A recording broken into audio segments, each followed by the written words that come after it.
Welcome to Great Sand Dunes National Park, Colorado.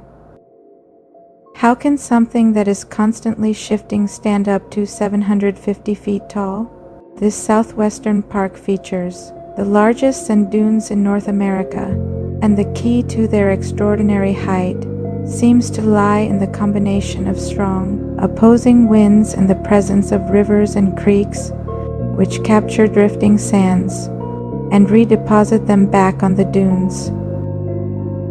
Some of these remarkable hills are formations known as star dunes, molded by complex wind patterns into multi-pronged shapes, which look a bit like starfish from above, which flows at the base of the dunes in late spring.